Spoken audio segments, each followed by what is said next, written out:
सद्गुरु के सानिध्य में समर्पण के संस्कार में आ जाती है जब कोई आत्मा, तो घट जाएगी उसके जीवन में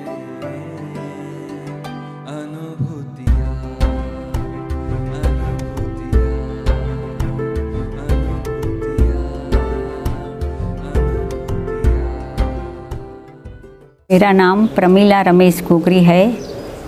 मैं मुंबई मुलुंड से आ रही हूँ और हमारा ध्यान सेंटर मुंबई मुलुंड में है।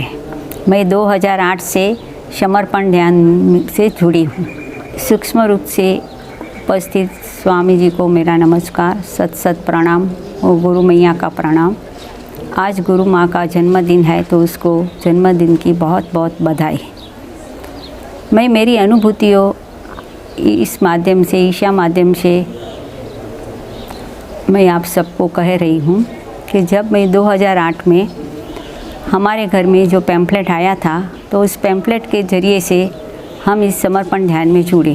तो हमारे आजू बाजू एक बड़ा मैदान था, उस मैदान में वो शिविर होने वाली थी। तो हमारी बिल्डिंग में जो था मेरे बेटे का मित्र, उसने बोला अंकल आप ज़रूर शाम को आइए और ये शिविर अटेंड किए। हम सब लोग अटेंड करने गए और जैसे जैसे पहला दिन गया, दूसरा दिन गया, फिर हमको लगा अरे ये तो सब कुछ नया ही है। हम लोग चक्र के बारे में जानते थे, लेकिन चक्र कैसे जानते थे कि अपने योगा से कि कैसे अपन चक्र को खोलने का, बंद करने का, लेकिन ज़्यादा नहीं मालूम रहता था। और यहाँ आए तो स्वामी जी का एक एक प्रवचन जो सुनते रहे, मूलाधार चक्र, ये तो अपने विचारों से हम कैसे चक्र को दूषित करते हैं, कैसे हमारा विचारों से चक्र शुद्ध होता है, वो हमको जानने मिला। और जैसे जैसे एक एक दिन बढ़ता गया तो हमारी रुचि और बढ़ती गई। और एक दिन क्या हुआ कि गुलाब की सुगंध आई। तो मेरी सहेली भी मेरे पास बैठी थी, उसने भी मुझे पूछा कि आपको आ रही है, ये कहाँ से आ रही है। हमने फिर जो स्वयं सेवक थे उनको पूछा आपने कौन सी अगरबत्ती डाली है, तो उन्होंने बताया कि कोई भी अगरबत्ती नहीं है। फिर आगे प्रवचन चल रहा और एक दिन स्वामी जी ने कहा कि जब हृदय चक्र थोड़ी देर के लिए भी खुलता है तो आपके हृदय से, आपके शरीर से गुलाब की सुगंध महसूस होती है। तो वो सुगंध महसूस होने लगी और आगे चलते गए। 8 दिन पूरे हो गए, फिर 45 दिन का गहन ध्यान शुरू हुआ। तो हमारा जो मुलुंड में जवेर भाई धर्म सिंह है, उन्होंने अपने घर पे ही ध्यान सेंटर शुरू किया। हम सब लोग उनके साथ जुड़ गए और इसी तरह हमारी समर्पण ध्यान की यात्रा स्टार्ट हो गई। और 2008 से हम आज तक उसमें जुड़े रहे हैं। जैसे जैसे एक एक दिन बढ़ता गया, स्वामी जी कहते हैं कि ठंडे ठंडे वाइब्रेशन मिलेंगे, लेकिन हम लोग को तो कुछ मिलता नहीं था। हम लोग फिर भी ध्यान हर रोज़ करते थे और आगे बढ़ते जाते थे। और फिर मेरे पति भी वो सेंटर के आचार्य हुए, तो वो सब लोग जहाँ जहाँ शक्य होती थी वहाँ अपनी शिविरें अरेंजमेंट करते थे। और इस तरह हम लोग गुरु कार्य में जुड़ गए और घर घर जाकर इस पैम्फलेट को हम बांटते थे। एक दिन हमारा जो सेंटर था उसकी टेरेस पर भी शिविर रखी हुई थी और शिविर के बाद 45 दिन का गहन ध्यान भी रखा गया था। तो उस ध्यान में हमें बहुत अच्छी अनुभूतियाँ मिली।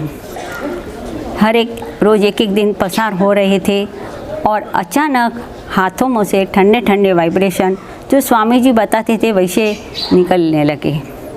और जैसे जैसे निकलने लगे हमारा ध्यान उस चीज़ पर गया, वो शक्तियों पर गया और अचानक मस्तक में एक छोटी सी ब्लू कलर की लाइट हुई और प्रकाश फैल गया। और हमको लगा क्या हुआ, तो हमने आंखें खोल दी। हमको पता नहीं चला ये क्या हुआ है। बाद में हमारे एक साधक ने जब हमको, दीपक भाई करके एक साधक थे, तो उसने हमने एक आज्ञा चक्र की जो पुस्तक क्या पढ़ने दी थी, तो उसमें जो लिखा था कि वो ब्लू लाइट क्या होती है, तो हमें पता चला कि ये ब्लू लाइट से हमें आज्ञा चक्र में क्या असर हुई और उसमें क्या हमको अनुभूति हुई। इस तरह हम लोग ध्यान से जुड़ते गए, हमारी श्रद्धा और बढ़ती गई और हमको इतना अच्छा लगता था, शांति लगती थी कि बात न पूछो। फिर स्वामी जी का जो हिमालय समर्पण योग की जो पुस्तिका आई थी, तो हम जब पढ़ने बैठते थे तब हम भारत का नक्शा लेकर बैठे थे, स्वामी जी किस तरह गए, कैसे गए, परशुराम कुंड कहाँ आया है, ब्रह्मपुत्रा नदी, सब हम नक्शे में देखते थे।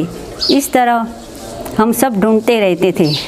कैवल्य कुंभ की गुफाएं, उसकी अनुभूतियाँ, जैसे लगता था हम स्वामी जी के साथ ही हम यात्रा कर रहे हैं।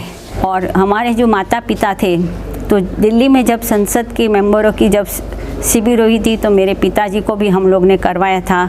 मेरी माताजी ने सीढ़ी की शिविर इसे घर बैठ के टीवी में देखकर उन्होंने की थी। तो उसी तरह हम अपने माँ बाप का भी ध्यान की शिविर से उनको भी जुड़ा दिया और ध्यान करने का सिखा दिया। और मेरा जन्म जैन धर्म की उपासना पद्धति में हुआ है, तो वहाँ हमने जो पढ़ा था, तो स्वामी जी एक दिन बोले कि अपने शरीर के ऊपर भी और 7 चक्र है।